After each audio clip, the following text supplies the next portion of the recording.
এক দেশ দুই নীতি, এটি হচ্ছে চীন হংকংকে ১৮৯৮ সালে ব্রিটেনের কাছে ৯৯ বছরের জন্য ইজারা দেয়, যার মেয়াদ শেষ হয় ১ জুলাই ১৯৯৭ সালে।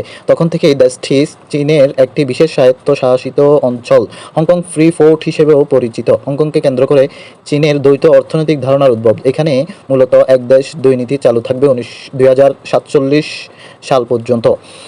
ইউরোপের দেশ অস্ট্রিয়া ১৯১৮ সালে রোমান সাম্রাজ্য থেকে স্বাধীনতা লাভ করে। রাজধানী হচ্ছে ভিয়েনা। দেশটির অধিকাংশ মানুষ জার্মান ভাষায় কথা বলে।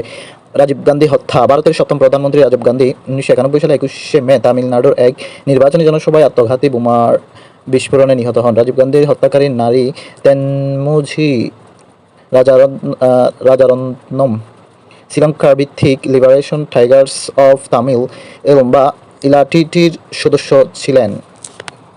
গ্রুপ অফ সেভেন বিশ্বের শিল্পোন্নত দেশগুলোর সমন্বয়ে ১৯৭৫ সালে গ্রুপ অফ সেভেন প্রতিষ্ঠিত হয়।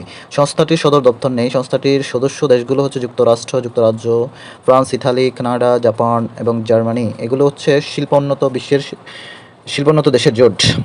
নিষিদ্ধ শহর। চীনের স্বায়ত্তশাসিত অঞ্চল তিব্বত, যার রাজধানী হচ্ছে লাসা, হিমালয়ের পাদদেশে অবস্থিত। হিমালয়ের পাদদেশে লাসা অঞ্চলটি বছরের অধিকাংশ সময় তুষার আবৃত থাকে। এই সময় নিরাপত্তার স্বার্থে পর্যটকদের এখানে প্রবেশ নিষেধ থাকে। এজন্য তিব্বতকে নিষিদ্ধ দেশ বা লাসাকে নিষিদ্ধ রাজধানী বলা হয়। লিগ অফ আরব স্টেট ১৯৪৫ সালে ২২শে মার্চ আরব লীগ প্রতিষ্ঠিত হয়। এর সদর দপ্তর হচ্ছে মিশরের কায়রোতে অবস্থিত। ১৯৭৯ সালে মিশর বহিষ্কৃত হওয়ার পর ১৯৭৯ সাল থেকে ৯০ সাল পর্যন্ত সদর দপ্তর ছিল তিউনিসিয়ার তিউনিসে। ১৯৯০ সালে মিশর ফিরে আসলে আবারও সদর দপ্তর মিশরে স্থানান্তর করা হয়।